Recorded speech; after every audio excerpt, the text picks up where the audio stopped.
Hello and welcome. This is Ravina from The Hindu, and we are back with yet another webinar. We do these webinars every Saturday as part of our education vertical. And this Saturday, we are focusing specifically on schools. And in schools, we are going to talk about this practice of segregating the practice of segregating students into different sections based on their grades. Now, when we talk about this, it's not something that none of us have ever encountered. It's something that we have experienced as students or as teachers, or when you're in a school ecosystem as it exists now. There is a grade A, there is section A, section B, section C, section D, and in section A they will place students who score the most number of marks. In section B, maybe those who score slightly less. In section C, and so on and so forth. Now, even though this practice is sort of very normalized in a lot of schools across the country, and also it also exists on what I based on what I read, there are different countries which have different forms of this practice implemented. So even though this is sort of normalized, I think we can still pause and take a look at how effective it is in achieving better learning outcomes, and also uh, overall uh, overall learning achievements. Now, when we talk about this, if I have to give a summary of what the critics say and what the supporters say, so the critics who say that this should not be practiced anymore, they think that student this sort of segregation might lead to behaviors such as bullying.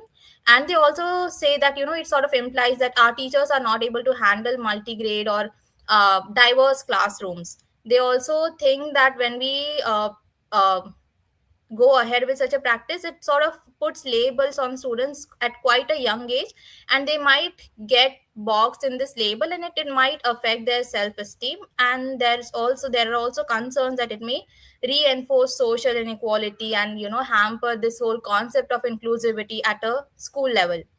Now, those who support this, they say that when students are placed based on their academic scores or based on where they stand, it becomes easier for teachers to teach at an uh, appropriate pace for everyone. Students who are slightly more advanced, they might be given more challenging exercises, so they are kept engaged and they do not get bored. Whereas those students who are slightly falling behind, they might be given tailored instruction or given more time on a particular topic. So yeah, all of this exists. Now, the last time this was in news was between 2018 and 2020.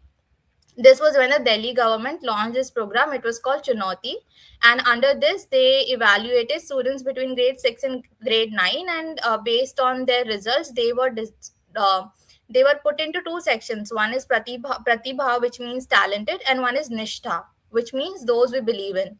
Now, this program was launched to sort of reduce the dropout rates from schools, but it received widespread criticism because parents and educators said that it sort of violates the basic spirit of right to education and can lead to segregation within school. So now that all of this has been established, the main question that we need to ask ourselves is whether grouping students based on their grades or their academic achievements leads to better learning outcomes, or is it improving overall score of the school, or also is there any alternative method which can be implemented which can balance learning levels as well as equity. So yeah, I think I can now throw the floor open for opening remarks, and our panelists can first talk about where we stand as of now. How does this work? In how many schools this is seen? What kind of practices are currently in place? And yeah, first let's understand what is the scene right now. Raji ma'am, would you like to go first? Thank you. Thank you so much, Ravina. Really delighted to be a part of this very important conversation with such wonderful panelists. I come to this conversation from three connected spaces in the aspect of education. Beyond 8, which is an alternative high school model that we created for people in grades 9th to 12th, where learning pathways are learner determined with small mentor-led cohorts, combining academics, internships, and real-world experiences. The root for this innovation lies in HLC, which is a social incubator, Ashoka Change Maker School, where for over 3 decades we have been building inclusive learning communities that nurtures children from curious learners into mindful leaders. And of course, alongside this, there is Elena that focuses on supporting children with diverse learning needs by coordinating the work of educators, therapists, so that each child experiences one coherent and supportive learning journey. Now, personally, I see myself as someone constantly trying to listen to the learner's voice, and my work is sort of guided by a simple belief that every child deserves a learning environment where curiosity is protected, difference is respected, and growth is not forced into just one standard pathway. I also believe that as a society we must learn to scale good ideas, not just scale sameness. So too often what happens is systems expand by replicating uniform structures. It could be segregation, but what really deserves to spread are practices that honor curiosity, inclusion, human potential. And when we nurture, when we protect the childhood years with care and intention, we are not only investing in individual futures, we're actually shaping the kind of adults our children will become. And in doing so, strengthening the social fabric and democratic future of our country. So, not just the government, but parents and different stakeholders, if we meaningfully invest in a child 0 to 18 years, the returns will compound for life through healthier citizens, stronger workforce, lower inequality, widened base of entrepreneurship and innovation, a very strong, resilient society and economy. We literally, change the architecture of society. So I hope that through this conversation and through multiple efforts, that we continue to listen to the learner's voice and preserve 18 years of childhood so that we can benefit from the 72 years of adulthood that beautiful 18 years will gift us with.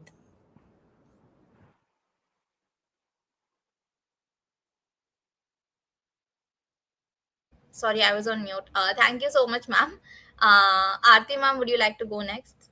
Yeah, thank you, Ravina, and thank you. It's such a beautiful panel to be a part of. I'm going to represent two aspects of something that's very important in learning. One is I'm basically a psychologist, so I'm going to talk from the mental health perspective. And the second aspect that I would like to talk about, because I'm an innovative educator as well, I've set up some of the most creative schools across the globe. So I'm going to talk from both spaces. When I'm talking about mental health, you'll need to understand that learning in itself cannot be measured only by its outcomes. Learning is such a huge process, and sometimes learning is very, very internal for several years before you can actually see it applied in some kind of a context. And therefore, to just make it about marks and segregate based on marks, we are doing two very, very major we're making two major blunders. Number one, what we are telling children is that you can't fail, which means, because, like you say, if I have to be in section A, then I can't fail. I should be getting that 98, 99. And, I always use a mantra: if you don't learn to fail, you will fail to learn. Because at the neurology level, you'll need to understand that when the brain makes a mistake, when you make a mistake in your learning process, you are actually creating what is called myelination, which insulates the synapse within the within the myelin, which makes sure that learning is something that stands the test of time or doesn't change, at the drop of a hat. So that is one thing that I need people to understand. So you'll need to have experiences where you excel, you fail. You have to have that range of experiences to ensure that learning is something that is meaningful. The second aspect of what segregation will do is that it's going to put children in boxes. Some children may use this as a motivator to try and do better, which is a very small percentage as far as the research goes. And a lot of children tend to get demotivated, saying they've anyway, lost hope. The Pygmalion effect comes in here, where they feel that I've already been grouped along with group C, so nothing much is really expected out of me. So we're doing this huge injustice to children. I can give you an example of even the grouping in terms of subjects. I'm somebody who believes that you should have a lot of multidisciplinary, cross-disciplinary courses, because that's where real learning happens. You can't study social studies in a very sterile way, because it will have economics, it will have geography, it will have history. You can't segregate all of these and say, I'm going to learn only this, and that will encourage the kind of rote learning that is becoming prevalent in a lot of states across India. And the most important part of this, and when I was in college, for example, we had English, the same language was given in three courses: course A, course B, and course C. And the people who were in course A, like me, we were the people who were writers, like poets and things like that. So we had professors who would help us to develop our skills for writing. Group B was for people who could use English in a very basic communicative way. And Group C was for people who did not learn in the English medium, who came predominantly from the vernacular and required basic skills. Now, this kind of segregation was okay in the sense that it was not based on performance, but based on needs. I know that people will argue saying marks will define the needs, but learning cannot be done that way, because we have the discovery mode and the defend mode in children. Discovery is where they're curious and they want to learn. Defend is when they want to, protect themselves and they're in survival. The moment you put children in the survival mode, their need to learn goes down by almost 90%. So from that perspective, I'm personally somebody who requests schools to look at it in the right perspective and see how we can create opportunities for children, instead of putting them in boxes which actually only help in the basic operational functions, but never from the learning function. So I hope I've made my point clear. Yes, thank you, ma'am. Thank you so much. Jhansi, ma'am, would you like to go next? Right. Good evening, everyone. Wonderful to meet each one of you and to be a part of this panel. So, my introduction, first of all, I was very, very excited when I heard about this particular topic that we're going to be discussing about today. And I was relieved to know that we're finally talking about it, because this is not something that is spoken about largely, or is shown interest largely, because all my life I've been in schools and school chains, and segregating students sometimes in certain school chains or independent schools, is a thing. It is a followed practice. But is it the right way to do things? I guess we will find some comments, solutions, answers, suggestions today during the course of this webinar. So I'm going to largely focus on three things. One is I'm actually taking a step back and talking about what is the purpose of education, firstly. And I'm going to start from there. And I truly believe that while segregation may look very convenient, because then it's easy to provide targeted instruction, it's easy to manage, so there may be those pros. However, if you look at the purpose of education, I think predominant purpose of education is also to understand and learn inclusion, appreciate diversity, develop empathy, develop collaboration, communication. So there are a whole lot of things that is the purpose of education, and is not just getting marks, or doing well in a particular examination, or staying in the upper bracket. That is not the whole and sole purpose of education. So therefore, I truly believe that if we were to segregate children on the basis of perceived grades, and I call it perceived for a reason, because it truly is not the right or the true measure of a child's performance. It's just one off. So therefore, the perceived grading system, I don't think it promotes or helps support the purpose of education. So that's point number one. Secondly, I also believe that by doing this, we are also allowing children, or the facilitators or people around the whole environment, to then label the children also, basis again this perceived grading. So then they are labeled as low performers, or labeled as section C, or somebody already touched upon. So you're then labeled. Now, this labeling could result in a lot of repercussions. which sometimes may be visible, sometimes may be very subtle. And therefore, this again is not a very healthy practice to be followed in schools. But there are schools which do this as high performers, low performers, medium performers, or call it what not. They'll call it by some fancy name. All those practices do exist in today's day and age. However, there are school systems trying to move away from this practice by trying out various stuff. Now, is it scalable? I guess we'll come to that during the course of today's discussion. And the third and the most important point that I did want to bring up is, while it's a lovely thought and it is something that we need to think about, I think in the whole school environment and in the whole education system, there is a mindset change that is needed in order to accommodate such practices and to do away practices which are not beneficial to either the children or to the teachers or to anybody. Now, that mindset change involves a whole lot of work. It involves, first of all, training of teachers, figuring out what is it that I want to do with this cohort that is sitting in the classroom, and so on and so forth. So it's a huge, huge shift that is required in our whole thinking process in the education system itself.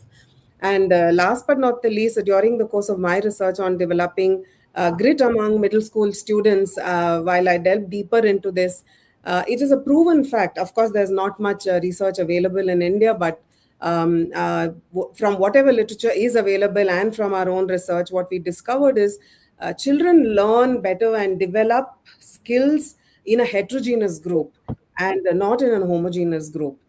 So therefore, I believe that today's discussion will, give us more insights on, what is it that we need to do going forward, what is it that we're doing right, what is it that we're doing wrong, and really, really look forward to this discussion.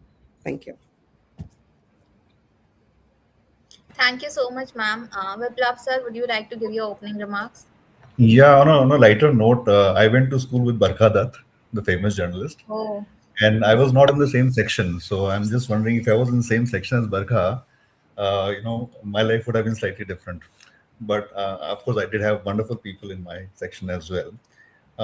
But I'm going to zoom out and take a broader look at this one and say uh, how do we actually segregate students today is not just basis the sort of the performance levels, which has been going on for quite some time already. And I've spent time in school education. I spent time in test prep as well, where I've seen the disproportionate effort being given to high performing students and how they, how others may suffer or perceive a feeling of inequality there. But I'm talking more broadly in terms of how we segregate students. Period. So we are segregating them basis not just their marks and performance, but also basis some criteria basis the year that they should belong to in school, or the sections the groups that they should belong to in school in terms of sections, or how they should be divided in terms of subjects or focus on subjects and so on and so forth. And this has been the problem, and we were talking about this before we started. It has been a problem of addressing scale. And we've been basically what we've been doing is, because there's a huge amount of scale and we cannot manage the large number of students in a predictable manner, we want to segregate them in a particular way. Even the segregation by performance is a symptom of that, where we want to put special attention on a group of students so that we are able to take them to higher levels of performance and outcomes, and we want to reserve a special attention to them as well. But why do we break down our school levels into years, into grades and sections and groups, and what is the logic by which we actually compartmentalize students? That's, I think, a really important question for me at a broader level. And we've been driven by administrative concerns. How do you handle so many students? How do you put them together? How do you manage the teaching or learning activities? And so for all of this has been more of a scale issue, and has become very prevalent in our systems. The second point I wanted to also raise was that this is an administrative problem that we are solving, right? Can we look at it in a different way? How do we look at it when we want to become more creative in school? And how do we want to look at it when you want to promote individual growth and diversity in the classroom itself? and that is a big problem that we have to also look at in terms of scale. Um, the other ideas are also around, because we are working with teachers now, is how will teachers handle the diversity in the classroom by themselves. So, for example, how do you handle multi-grade, multi-level classrooms that exist today itself is a core challenge. Ultimately, the way the systems are created, we are then constrained to teach to the middle. We're not able to give attention to every student in the way they're supposed to be given attention to, and that is a real challenge for us. India is a diaspora. We have there's no single India. We have so many different types of schools. So many of our schools are right now single teacher schools. Almost all our classrooms are multi-grade, multi-level classrooms. So all these different kinds of there's no uniformity in the kind of if you're talking about a school or a student or a teacher. So we need to really think about how we segregate, our students. How do we actually instruct them in a way that's most effective for them on a personal basis as well. Thank you so much, sir. I think we have established everyone's introductory views on this. The next question that I would like to come to is whether this sort of grouping improves learning outcomes overall. Raji ma'am, would you like to answer? I think we are, I think, completely clear through the opening remarks itself that definitely not. It's almost like saying that, we have to actually think about ability, right? We are trying to say ability-wise grouping when we are talking about this. Can we think about ability? Ability, is it fixed? In a learner, right? And is it fixed for a particular time? Is it measurable? Is it visible through performance? It's not, right? So children develop unevenly across domains and in response to the context that is around them. So when we group quickly, very quickly, by a perceived ability, we often confuse current performance with actual potential. So good learning improves when teaching is responsive, and that does not always require rigid grouping.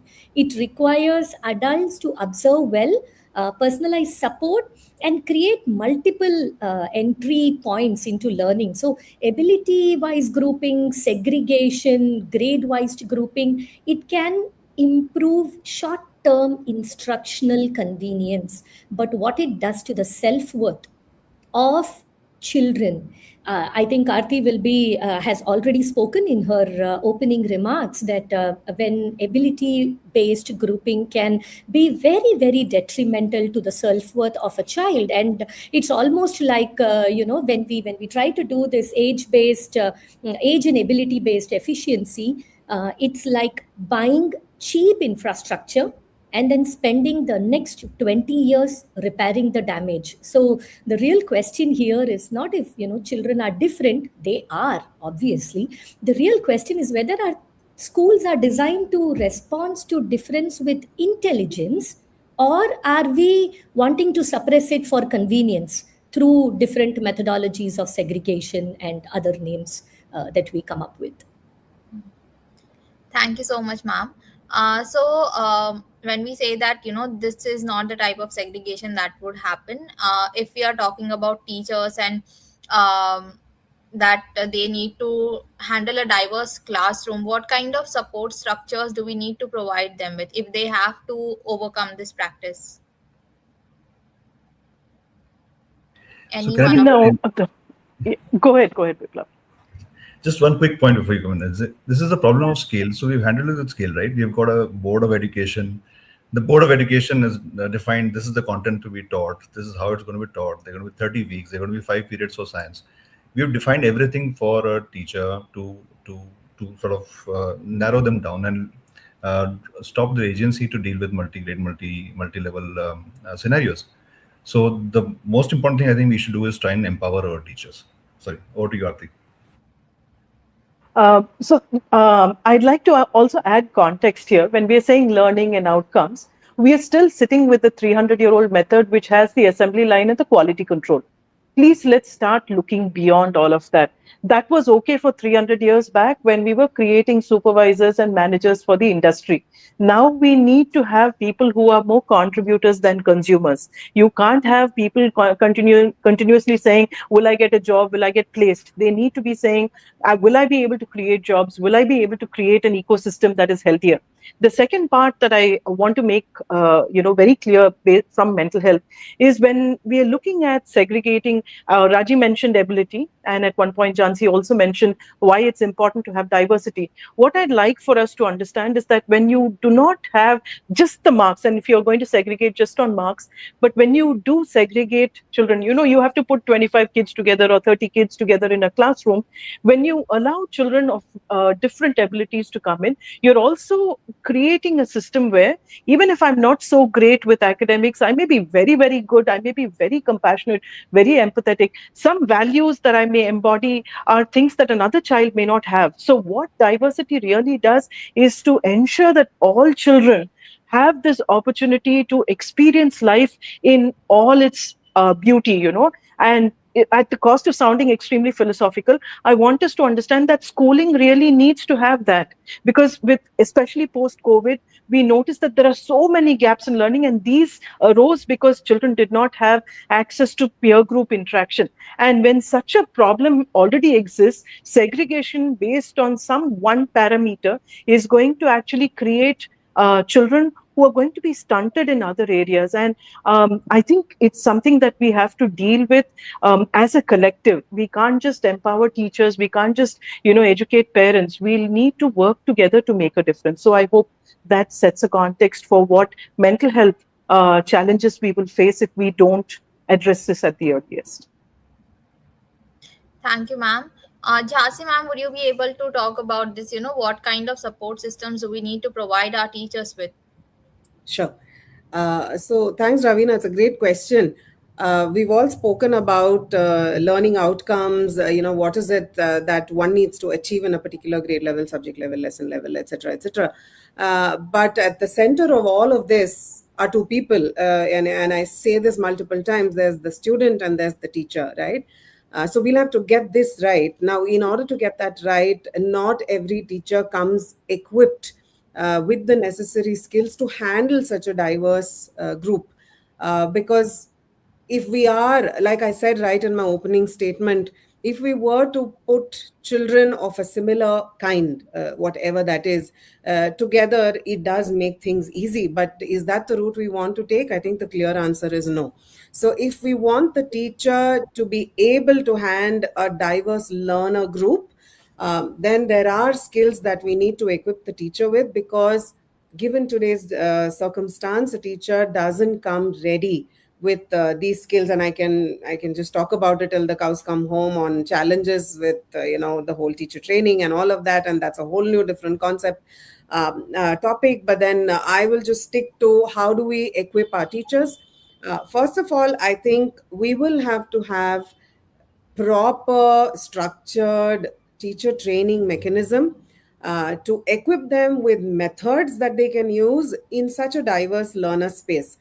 Now, what do I mean by that? And because we've tried it, tested it in a couple of schools, so I don't know if you're aware, we are a network of about 160 plus schools. So therefore, we have different kinds of school, different geographies, um, a whole gamut of, you can call it a spread of the kind of school that is available. We have all kinds. And we do experiment or try out different things in different schools. A one size fits all approach never works. So therefore, I speak from experience. So you will have to equip the teachers with various skills. And what do I mean by that? We have a certain set of schools where we follow something called a differentiated instruction, which is a very familiar term. But just differentiation is not just you just now within a class, just segregating children. No, that's not what it is. It is segregating students for a specific concept, chapter, activity, task, whatever the case may be, for a brief period of time in a homogeneous group, and give them the necessary learning material in such a way that their learning outcome is met. You may use a different approach for the group B, you may use a different approach for group C. But the mistake sometimes many of us make is we make these as static groups, and then there is no further differentiation that happens either by ability, subject, capability, interest, etc., etc., and the list goes on, right? So we fail to do those, and that is where differentiated instruction could fail. Then we go back to what we are saying. We are encouraging segregation again. So what I'm trying to say is, while we equip teachers with certain the methodologies, we will also have to help the teacher understand how to do this right in a classroom. So therefore it's a very difficult thing to get right. And there are so many methods that are available today that we can equip teachers with. There is peer learning, there is group learning, there could be differentiated, there could be collaborative. All of this is possible, but at the end of the day it needs to be done right, and therefore the right teacher training, right hand holding, right mentoring, feedback, and this loop which continues always becomes very, very critical. It's not a one time thing. That's what I'm trying to say. Thank you so much, ma'am. Viplav sir, would you like to talk about I teacher would training? 100% agree with Jhansi ma'am. I think this is the one missing link. We've been going to various schools, and we found that many teachers would really benefit from the understanding of techniques to be used in the classroom. I found even basic techniques like a think, pair, share, or a fishbowl technique, or a group grid technique, etc. They would really benefit from knowing that, and employing that in the classroom in an easy manner. I've also found that mentoring and training is really an ongoing process. So perhaps there's a chance for more teacher-to-teacher collaboration within schools, and across schools. When you have a group of schools, or otherwise with the wider community, international community as well, where there's a culture of sharing and learning together, especially in the new AI age. I think it's really important for us to look at how we can connect more perspectives together. Teachers have a very tough job today. They have very little time. They have lots of responsibilities, and if we can help them in some way to sort of really in a easy and continuous manner be able to continuously learn and employ new techniques in the classroom, we have pretty much done our job. But that is really, the teachers are the force multiplier for us. If we can really help them do things, even in this day and age of personalized adaptive learning claims and AI coming in and so on and so forth, the teachers still are at the center of everything that's going to happen in the educational ecosystem. Ravina, I'd like to add something here. See, Yes, ma'am. as much as we talk about teacher training, methodology, all of that, we'll need to also understand that they may be subject experts. The teacher may be subject experts, and we can give them n number of techniques. But the most important subject in the classroom is the child, is the learning child. And I think a lot of the mentoring that we need to do is to help teachers understand why, at a certain period of time, a certain group of children in the classroom are struggling with something. They don't need to all go in for a diagnosis. They all need a little bit of support. So that attuned teaching is something that can come in only when we, as educators, as school heads, as leaders, try and understand. And a lot of schools which have had great outcomes, the countries that have great educational programs, that's because they employ the right kind of people into the system who can understand children. So I think somewhere that is a very, very big driving force that we can bring into this whole discussion. Yeah, excellent point, ma'am. I'll just Hey, go through some of Ravina, the. Yes, ma'am.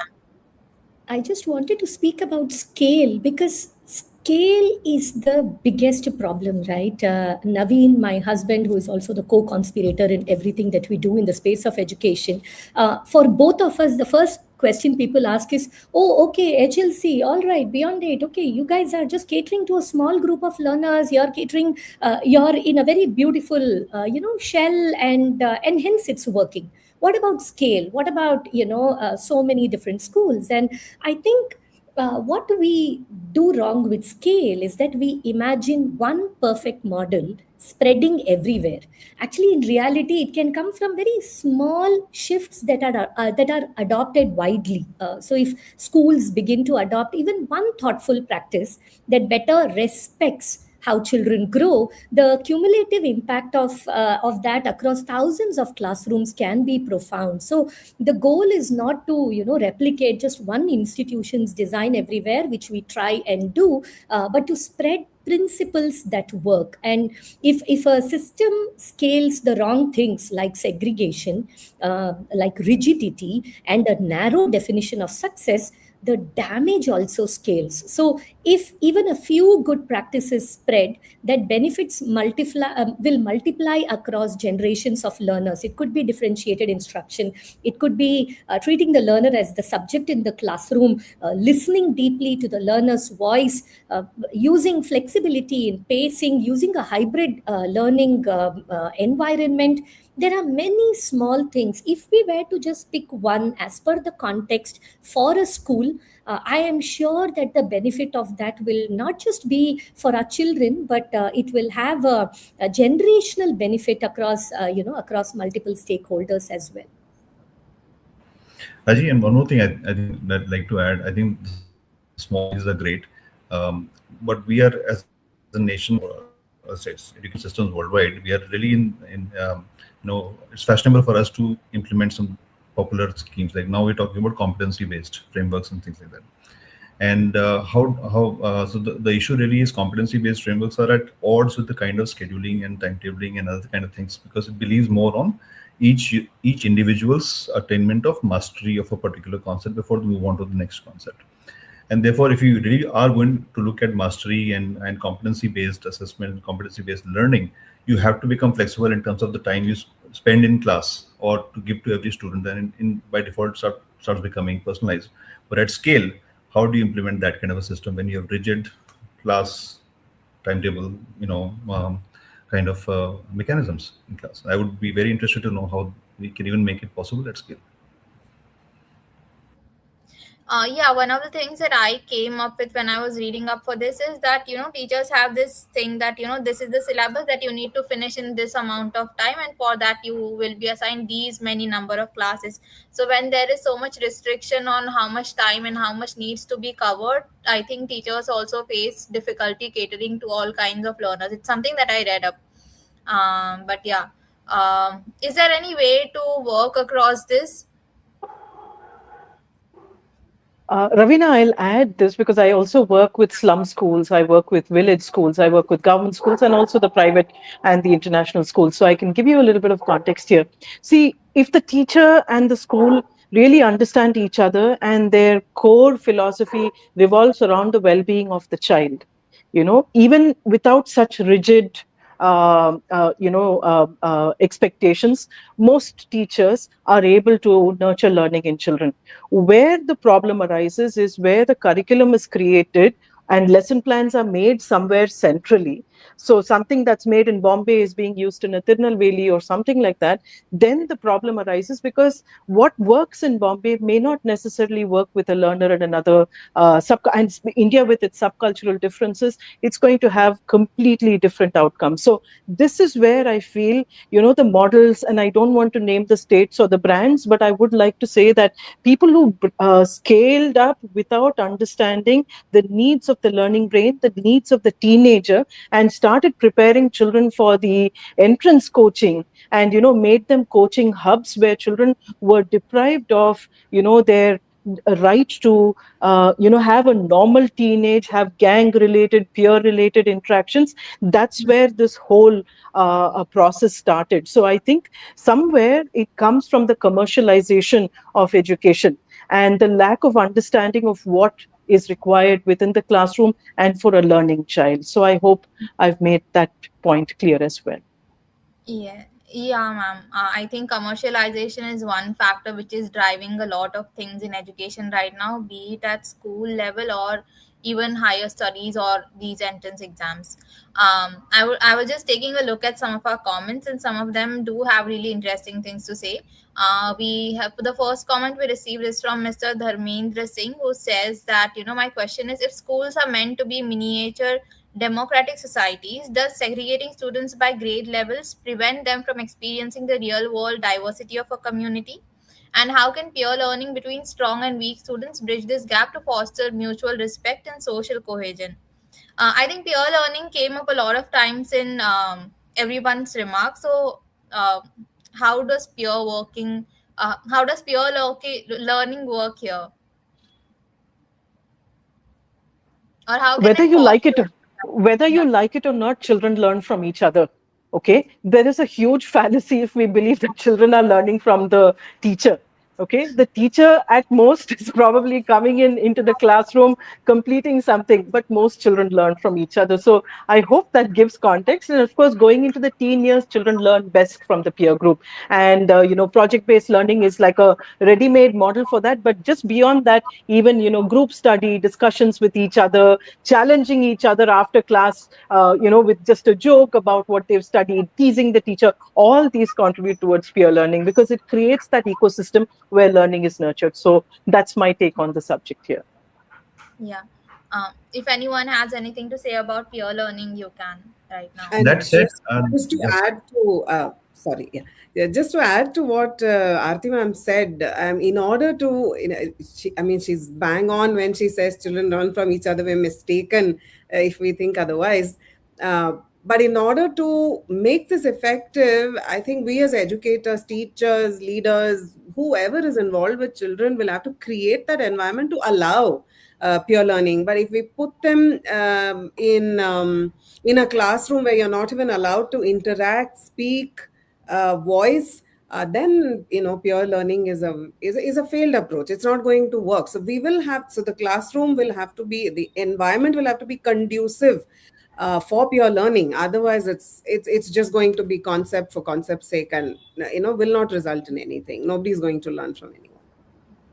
Actually, Yeah. I wanted to respond to that and continue from where Viplav was also asking about Yes, ma'am. scale, right? So, one way to think about it is incorporating technology in the right way, not just trying to replicate textbooks as things that are on the screen, but actually using technology to schedule and really solve the problem of timetabling, which is a real problem, right? That is one aspect. And the second aspect is in the Beyond Aid design, we have three components in a learner schedule. First of all, we use an algorithm which helps us sort of group learners into academic classes. So if you're taking a grade 9 English, you are with grade 9 English learners, but at the same time there is vertical group activities across grades 9 to 12 which you do through peer collaboration.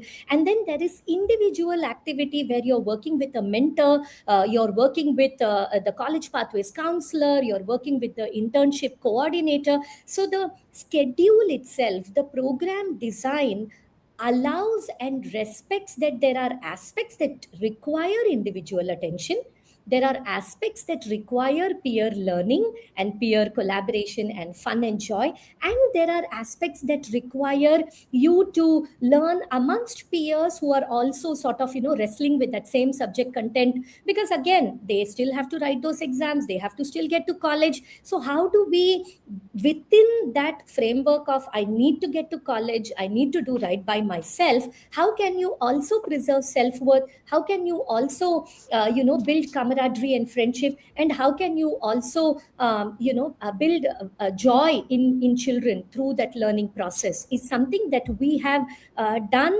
in a pod of 50. So again, when we think of scale, everything does not have to go we are not trying to produce something for 10,000 children, right? How can we do that in micro ways, by breaking the problem down and taking it into small groups, is something that we have tried, and we are seeing that it's working.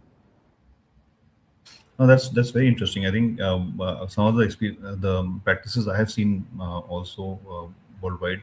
There was an educator in the late '60s, early '70s in the US called Joseph Carroll, and he sort of tried to pick out a way in which students could spend more focused time, like more time in the day for a particular subject. And he started calling it macro scheduling, and block scheduling also is a technique that has been followed after that. Essentially what that means is that instead of saying we want to learn all 5 subjects in the day, can we learn just 2 subjects a term, let's say English and mathematics only, and the entire grade sort of learns that, and therefore now suddenly teachers have more time because the entire focus is on only those 2 things. and maybe you're spending more time doing working with every student independently. You're working, you can have team teaching, you can have such a lot of different kind of things. So how do we sort of rethink our the way we administer the subjects themselves may also be an interesting way to think about it at scale. Yeah, ma'am, you're on mute. Yeah.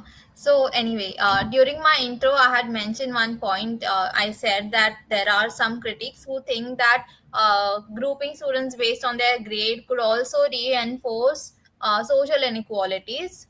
We have a similar question from one of our viewers. Her name is Shrestha Roy, and she says in India, academic performance is often influenced by factors like access to coaching, private tuition, and socio-economic background. If schools segregate classrooms by grades, could it unintentionally reinforce these inequalities? I think this is something we have not dwelled on yet. So, can we get into this point right now? Actually, this is the saddest part, right? Because the moment schools sort children early and the groups don't remain neutral for long, right? They begin to reflect privilege, they begin to reflect language exposure, confidence, parental support, prior opportunities, and then sort of, what appears to be just this academic grouping becomes social sorting. And the danger is that schools start legitimizing inequality by calling it merit. And children who had less to begin with, which are often they are given less again. So when we do this sorting early, definitely social inequality is amplified, and we don't just group children by performance. Actually, we end up grouping them by accumulated advantage, and that's the worst part. Because of that segregation. I'd like to add something slightly different on this. It's not just from the social angle, but also from the psychological angle.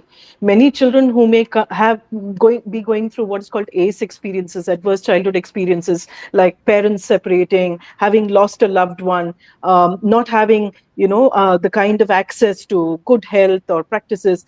They're also children who get segregated and usually find themselves in that section that has children who are considered slow learners. Now, what happens also as a double whammy? They're already put in a group where they probably are highly intelligent, capable, etc. But because of some kind of life experience, they've already, missed out on something and they've been grouped wrongly. What happens is in most schools, when this segregation happens, it doesn't stay section A, B, C, or some flowery language. Usually they call the retards or they call the slow learners. Now, the moment you start labeling people like that, it also adds a lot of stigma to the mental health aspect of it. So this is where I'm personally very, very against any school that does this. And in fact, I go one step further to sit with the teachers, with the managements, and try and explain to them why it's important for us not to segregate that way and to give everybody an equal chance at the resources that are available within the school. Thank you so much, ma'am. Jasi, ma'am, do you have something to say about this? Yeah, just very two short points. I second whatever's being said, and I just want to add a little more color to it. I think there is a conscious call that is required in order to not do segregation of a kind. When I say kind, it could be based on any parameter, right? We've discussed quite a few at this point. So it requires a conscious call, and therefore. Since I come from the K-12, closely associated with schools and so on, there is a conscious call in all our schools to move away from this. And, whether you call it right or wrong, there is a random allotment of student to a section which is followed. So not by merit, and not by privilege, and not by any other parameter, not by grade, etc. So that by this random order, there is a heterogeneous learning environment, learning group that is created in a classroom. Is that the perfect way to do it? The answer to that is no. But is there a conscious call to move away from segregation? Yes. So I think there is a lot of one needs to make up their mind and say, I am not going to support this kind of segregation, and then wake up to that fact and then do things differently. That's one. Second, parental support is a large parameter, because increasingly in today's day and age, we also notice that when such a random allocation of student to class is done, there is a lot of parental pressure requesting that the child be moved back to a specific section for various reasons by parents. So I think it's not just the school, the teacher, the head, the student, the school environment alone is not responsible for this. I think the larger set of stakeholders also need to be aligned to the fact that we really need to move away from such practices. Yeah, I Thank agree. you so Parents have to move away from saying, "I want my child to become an engineer. Please put him in a special section. Give him." We have, as parents, we have to move away from that. Otherwise, it's going to just perpetuate all the time. Yeah, it's very important. Yeah, along the same lines, we have one comment. I think most of our schooling is now being driven by the entrance exams through which you get admissions into colleges. So, somebody here says Chaitanya Mittal. The education system is especially the backbone of this system, as exams like JEE, NEET push many children towards depression. In order to stop this, why not changing the exam pattern by including more extracurricular activities, etc., hence reducing segregation rate as well as teenage depression rate? I mean, yeah. Right from We the NEP, we do have all of these things in place. The NEP, if you look at it as a document, the state education policy in certain states have all of this on paper. But when it comes into the commercial, getting the numbers in, and when you are measuring schools based on KPIs, like, how many admissions did I get this year? And, if you look at any of these traditional schools, you have one small photograph of the child and the mark so big. What you're already telling everybody is, I don't care if you study. I don't care if you're alive. I don't care if you're depressed. I just want to make sure that you will be the one who will get me the next set of 10 students. Right. So somewhere it's there on paper, but at the implementation level, we have to make people accountable. See, now I'm very lucky that I have a panel of 4 people who understand this at various levels. So, I'm at least having like a healthy discussion. If this was some other school, I'm probably, I'm going to get murdered outside this space. Right. So, having said that, I mean, though I'm laughing and everything, I'm saying that this is such cutthroat competition right now. And it's not just the entrance exams, though that's a major part of it. When we are measuring something that is an infinite game, which means you will be at it all through your life, you'll be learning all through your life. You don't stop learning at 17, right? When you're trying to measure something like that using KPIs, I think that's where we failed our children. So I hope that makes sense. I think also important to see that these exams are not exams that select; they are exams that eliminate, Mhm. and that's where we have gone wrong in our education systems. Yeah. We And I have a think very, it yeah. sort of, contributes to the laziness of the Yes, adults and the systemic failure that we have systemically failed our children, right? Because an employer wants an easy way to sort, a college wants an easy way to sort, a school wants an easy way to sort. So when we all adults want easy ways to sort because we don't have enough resources, finally it is the 0 to 18-year-old who is getting an impact of the laziness and the non-creative solutions that we have come up with. And we are literally trying to see that we are processing children. We are thinking that we are processing children very efficiently, and instead it should be about developing human capability, and that's where we have lost the ball. There should be more schools, more colleges, more teachers, more jobs, and but what we have is a great sorting system. Yeah. We have a comment. There is this person who called Avyuk More. So there is a lot of, if you're on Instagram, you will see that there is this trend. In Hindi, it reads जो पढ़ने वाले कहीं भी पढ़ लेते हैं, which translates to if you're going to study, you will study anywhere. So it's quite a popular thing which keeps circulating all the time, and it's something I have also heard from my parents. So Abhyuk says if a student truly wants to learn, they will, irrespective of which classroom they are in.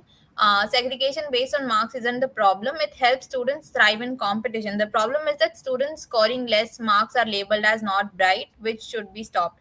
So yeah, I thought there some other different perspectives so we can address this. How many students you know who really want to learn? We have been consciously dumbing down our generations of students by giving them rote learning, by doing rote teaching, as I call it. We have destroyed their curiosity.